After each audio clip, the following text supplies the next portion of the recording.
ನಮಸ್ಕಾರ ಎಲ್ಲರಿಗೂ. ಆಹಾರವಾಹಿನಿ ಯೂಟ್ಯೂಬ್ ಚಾನಲ್ಗೆ ಸ್ವಾಗತ. ಉತ್ತರ ಕರ್ನಾಟಕದಲ್ಲಿ ತುಂಬ ಫೇಮಸ್ ಆದ ಹಿಟ್ಟಿನ ಪಲ್ಯನೂ ಅಂತಾರೆ, ಜುಣಕ ಕೂಡ ಅಂತಾರೆ. ಇದ್ರ ಜೊತೆ ಬಿಸಿ ರೊಟ್ಟಿಗೂ ತಂಗಳ ರೊಟ್ಟಿಗೂ ಇದು ಕಾಂಬಿನೇಷನ್ ಚೆನ್ನಾಗಿರುತ್ತೆ. ಹಿಟ್ಟಿನ ಪಲ್ಯ ಜುಣಕ ಇದು ಹೆಂಗೆ ಮಾಡೋದನ್ನ ತೋರಿಸ್ತೀವಿ. ಇನ್ನೂ ನಮ್ಮ ಚಾನಲ್ಗೆ ಸಬ್ಸ್ಕ್ರೈಬ್ ಆಗಿಲ್ಲ ಅಂದರೆ ಸಬ್ಸ್ಕ್ರೈಬ್ ಮಾಡ್ಕೊಳ್ಳಿ. ಬೆಲ್ ಐಕನ್ ಒತ್ತಿದ್ರೆ ನೋಟಿಫಿಕೇಶನ್ ನಿಮಗೆ ಬರುತ್ತೆ. ಮೊದಲಿಗೆ 6 ಹಸಿಮೆಣಸಿಕಾಯನ್ನು ತೆಗೆದುಕೊಳ್ಬೇಕು, 5 ಬೆಳ್ಳುಳ್ಳಿ ಹಾಗೂ 1/4 ಟೇಬಲ್ ಸ್ಪೂನ್ ಜೀರಿಗೆಯನ್ನು ಹಾಕಿ ರಫಾಗಿ ಪೇಸ್ಟ್ ಮಾಡ್ಕೊಳ್ಳಿ. ಉದುರಾಗಿರಬೇಕು. ಆ ಥರದಲ್ಲಿ ಚಟ್ನಿ ಮಾಡ್ಕೋಬೇಕು. ಈ ಹಸಿಮೆಣಸಿಕಾಯಿ ಚಟ್ನಿ ಮಾಡಿಕೊಂಡ್ರೆ ಇದೇ ಅದಕ್ಕೆ ಜುಣಕಕ್ಕೆ ಟೇಸ್ಟ್ ಕೊಡುತ್ತೆ. ಹಾಗೆ ಒಗ್ಗರಣೆಗೆ 1 ಈರುಳ್ಳಿ, ಕೊತ್ತಂಬರಿ, ಕರಿಬೇವು, ಅರ್ಧ ಲಿಂಬೆ ಹತ್ರದ ಹುಣಸೆಹಣ್ಣು ತೊಳೆದು ನೀರು ಹಾಕಿಟ್ಟುಕೊಳ್ಳಿ.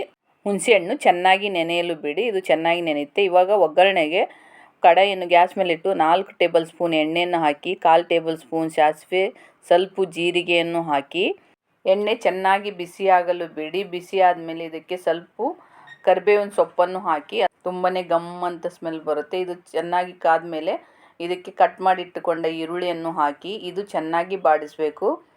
ಹಸಿ ವಾಸನೆ ಹೋಗೋ ತನಕ ಹಾಗೆ ಫ್ರೈ ಮಾಡ್ತಾ ಇರಬೇಕು. ಅಂದರೆ ಈರುಳ್ಳಿ ಸಣ್ಣದ ನೈಸ್ ಆಗುತ್ತೆ, ಅಂದ್ರೆ ಟೇಸ್ಟ್ ಸೂಪರ್ ಕಾಂಬಿನೇಷನ್ ಆಗಿ ಟೇಸ್ಟ್ ಬರುತ್ತೆ ಫ್ರೆಂಡ್ಸ್. ಇದಕ್ಕೆ 1.5 ಟೇಬಲ್ ಸ್ಪೂನ್ ನಾವು ರುಬ್ಬಿಟ್ಟುಕೊಂಡ ಹಸಿಮೆಣಸಿಕಾಯಿ ಚಟ್ನಿ, ಹಸಿಮೆಣಸಿಕಾಯಿ ಹಿಂಡಿನೂ ಅಂತಾರೆ, ಇದನ್ನು ಹಾಕಿ ನಿಮಗೆ ಖಾರ ಎಷ್ಟು ಬೇಕಂದರೆ ಇನ್ನೂ ಜಾಸ್ತಿ ಬೇಕಂದರೆ ಇನ್ನೊಂದು ಅರ್ಧ ಟೇಬಲ್ ಸ್ಪೂನ್ ಹಾಕ್ಕೊಳ್ಳಿ.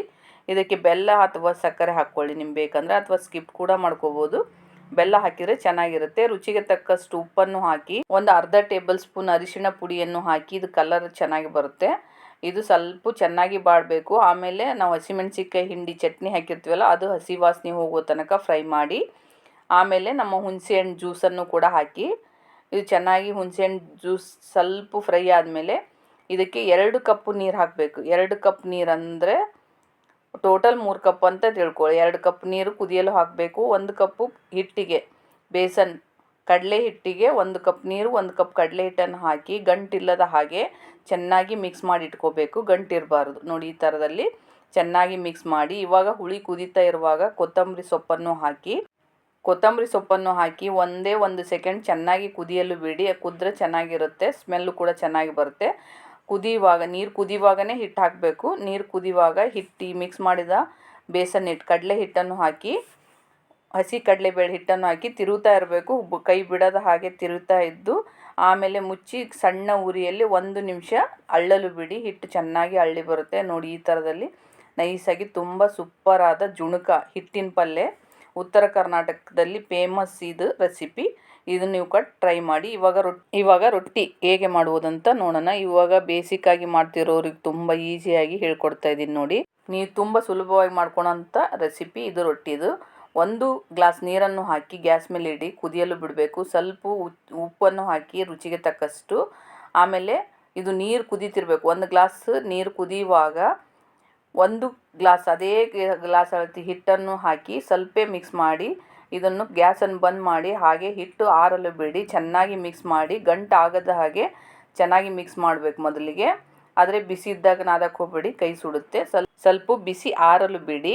ಸ್ವಲ್ಪ ತಣ್ಣಗಾದ್ಮೇಲೆ ಹಿಟ್ಟನ್ನು ಚೆನ್ನಾಗಿ ನಾದಬೇಕು. ಯಾವಾಗಲೂ ಜೋಳದ ಹಿಟ್ಟು ನೀವು ಚೆನ್ನಾಗಿ ನಾದಿದ್ರೇ ಚೆನ್ನಾಗಿ ಬರುತ್ತೆ. ಇದು ಗಟ್ಟಿ ಆಗಲ್ಲ. 1 ಕಪ್ಗೆ 1 ಕಪ್ ಕ್ವಾಂಟಿಟಿ ಕರೆಕ್ಟಾಗಿರುತ್ತೆ. ಸಪೋಸ್ ನಿಮಗೆ ಗಟ್ಟಿ ಅನಿಸಿದರೆ ಒಂದೇ ಅರ್ಧ ಸ್ಪೂನಿನಷ್ಟು ಅಥವಾ 1 ಟೇಬಲ್ ಸ್ಪೂನಿನಷ್ಟು ನೀರನ್ನು ಹಾಕ್ಕೊಂಡು ಚೆನ್ನಾಗಿ ಮಿಕ್ಸ್ ಮಾಡಿ ಬಿಸಿ ನೀರು ಹಾಕ್ಕೊಳ್ಳಿ ಅಥವಾ ತಣ್ಣೀರು ಕೂಡ ಹಾಕ್ಕೋಬೋದು. ಅದು ಬಿಸಿನೀರು ಹಾಕ್ಕೊಂಡ್ರೆ ಚೆನ್ನಾಗಿರುತ್ತೆ. 1 ಟೇಬಲ್ ಸ್ಪೂನಷ್ಟು ನೀರು ಹಾಕಿ ಚೆನ್ನಾಗಿ ನಾದ್ಕೋಬೇಕು. ಎಷ್ಟು ನಾದ್ತಿರೋ ಅಷ್ಟು ಚೆನ್ನಾಗಿ ರೊಟ್ಟಿ ಬರುತ್ತೆ.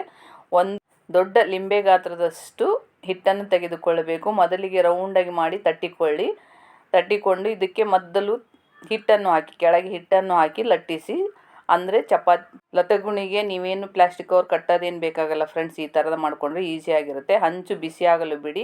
1 ಬಟ್ಟಲಲ್ಲಿ ನೀರು, 1 ಬಿಳಿ ಕಾಟನ್ ಬಟ್ಟೆಯನ್ನು ತೆಗೆದುಕೊಳ್ಳಿ. ಇದಕ್ಕೆಂದರೆ ಜೋಳದ ಹಿಟ್ಟಿಗೆ ಎಣ್ಣೆ ಯೂಸ್ ಮಾಡಲ್ಲ ರೊಟ್ಟಿಗೆ, ಅದಕ್ಕೋಸ್ಕರ ನೀರು ಹಚ್ಚಬೇಕಾಗತ್ತೆ. ಇದು ಚಪಾತಿ ಆಕಾರದಲ್ಲಿ ನಿಮಗೆ ರೌಂಡಾಗಿ ಲಟ್ಟಿಸಿಕೊಳ್ಳಬೇಕು ನೋಡಿ. ಈ ಥರದಲ್ಲಿ ರೌಂಡಾಗಿ ಇರಬೇಕು. ಆದರೆ ಈ ಥರ ಹಿಟ್ಟು ನೀವು ಮಿಕ್ಸ್ ಮಾಡಿಕೊಂಡ್ರೆ ತೆಳುವಾಗಿ ನೀವು ಎಷ್ಟು ತೆಳ್ಳಗಾಗಿ ಲಟ್ಟಿಸ್ತೀರೋ ಅಷ್ಟು ಚೆನ್ನಾಗಿ ಬರುತ್ತೆ. ಹಂಚಾದರೆ ಚೆನ್ನಾಗಿ ಬಿಸಿಯಾಗಿರಬೇಕು, ಅಂದರೆ ರೊಟ್ಟಿ ಚೆನ್ನಾಗಿ ಉಬ್ಬಿ ಬರುತ್ತೆ ನೋಡಿ. ಈ ಥರದಲ್ಲಿ ರೊಟ್ಟಿ ಫಸ್ಟಿಗೆ ಹಾಕಿಕೊಳ್ಳಬೇಕು. ಇದ್ರ ಮೇಲೆ ನೀರು ಸ್ವಲ್ಪ ಹಿಂಡಿ ಆಮೇಲೆ ಲೈಟಾಗಿ ನೀರು ಹಚ್ಚಬೇಕು. ಜಾಸ್ತಿ ನೀರು ಬಿಡಬೇಡ್ರಿ ಅದ್ರ ಮೇಲೆ ನೋಡಿ. ಹೀಗೆ ಹಚ್ಚಿಕೊಳ್ಳಿ. ಇದು ಹಚ್ಚಿ 1 ಸೆಕೆಂಡ್ ಅದು ಸ್ವಲ್ಪ ಡ್ರೈ ಆದಮೇಲೆ ಇದು ಹೊಳಿಸಿ ಹಾಕಿ ತಿರುವಿ ಹಾಕಿ ಇದು ಚೆನ್ನಾಗಿ ನಿಮ್ಗೆ ಯಾವ ಥರದಲ್ಲಿ ಬೇಕೋ ಆ ಥರದಲ್ಲಿ ಬೇಯಿಸ್ಕೊಳ್ಳಿ. ಸ್ಮೂತ್ ಅಂದರೆ ಸ್ಮೂತ್ ಬೇಯಿಸ್ಕೊಳ್ಳಿ, ಅಥವಾ ರಫ್ ಅಂದರೆ ಖಡಕ್ಕಾಗಿ ಬೇಕಂದರೆ ಖಡಕ್ಕಾಗಿ ಕೂಡ ಬೇಯಿಸ್ಕೋಬೋದು. ತುಂಬ ಸುಲಭ ಈಸಿಯಾದ ಜೋಳದ ರೊಟ್ಟಿ ಕೂಡ ರೆಡಿ ಫ್ರೆಂಡ್ಸ್. ಇದು ಜುಣುಕ ಜೊತೆ ಹಿಟ್ಟಿನ ಪಲ್ಯ ಜೊತೆ ತುಂಬಾ ಚೆನ್ನಾಗಿರುತ್ತೆ. ನೀವು ಕೂಡ ಇದನ್ನು ಟ್ರೈ ಮಾಡಿ. ಈ ಜುಣುಕವನ್ನು 2-3 ಟೈಪಲ್ಲಿ ಮಾಡ್ತಾರೆ ಫ್ರೆಂಡ್ಸ್, ಒಂದೊಂದು ಬೇರೆ ಬೇರೆ ಥರ ಇರುತ್ತೆ. ಟ್ರೈ ಮಾಡಿ. Thank you to all.